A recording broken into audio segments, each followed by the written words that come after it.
दोस्तों, आप सभी को मेरा प्रेम भरा नमस्कार। दोस्तों, आज की वीडियो जो है मैंने गांधी जयंती के ऊपर बनाई है और इस वीडियो में मैंने यह भी बताया है कि गांधी जयंती से हमें क्या-क्या प्रेरणाएं मिलती हैं और इन प्रेरणाओं से प्रेरित होकर हम किस प्रकार से अपने जीवन में सफल हो सकते हैं।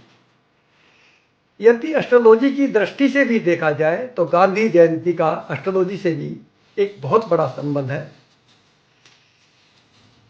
यदि आप हमारी फ्री सर्विस का लाभ उठाना चाहते हैं तो हमारी वेबसाइट www.astrojyotish.com पर जाकर फ्री सर्विस का लाभ उठा सकते हैं। फ्री सर्विस में आप होरोस्कोप रीडिंग, गुण मिलान, कालसर्प दोष, मांगलिक दोष आदि से संबंधित रिपोर्ट प्राप्त कर सकते हैं। हमारी इस वेबसाइट पर आप अपने जीवन से संबंधित किसी भी समस्या का समाधान प्राप्त कर सकते हैं और यदि किसी को पूजा करानी है तो पूजा का भी प्रोग्राम हमारे इस वेबसाइट पर दिए हैं, जो हमारी वेबसाइट पर जाकर आप देख सकते हैं। आइए देर ना करते हुए इस वीडियो को शुरू करते हैं। सबसे पहले हम देखते हैं गांधी जयंती मनाई क्यों जाती है। दोस्तों, गांधी जी का जन्म 2 अक्टूबर 1869 को गुजरात के एक शहर में पोरबंदर में हुआ था और गांधी जी ने हमारे देश को सत्य और अहिंसा के मार्ग पर चलकर अंग्रेजों से आज़ादी दिलाई थी। इसीलिए उनके अच्छे कार्यों से प्रेरणा लेने के लिए और उनकी याद में 2 अक्टूबर को गांधी जयंती मनाई जाती है। अब यदि इसको एस्ट्रोलॉजी की दृष्टि से भी देखें तो 2 अक्टूबर को इस वर्ष सूर्य और बुध युक्ति बना रहे हैं। सूर्य पॉलिटिकल लीडरशिप का है, सत्य और अहिंसा का है और बुध प्लेनेट जो है बुद्धि और विवेक का प्लेनेट है।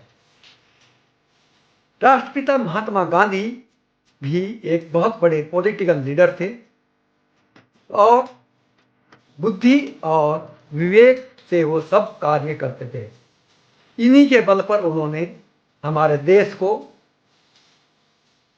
आज़ादी दिलाई है और इसी दिन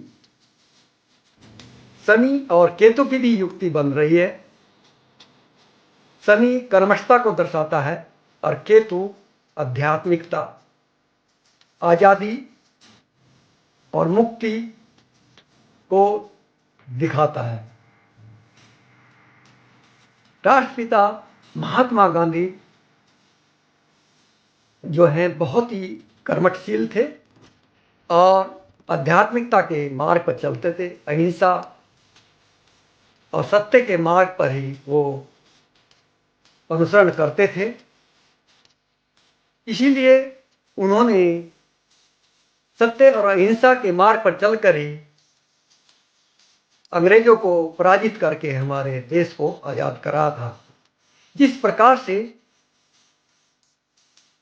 महात्मा गांधी जी ने सत्य, अहिंसा और आध्यात्मिकता के मार्ग पर चलकर हमारे देश को आज़ाद कराया, इसलिए महात्मा गांधी जी को एक संत भी कहा जाता है, क्योंकि उन्होंने सभी जो गुण थे एक संत वाले गुण थे।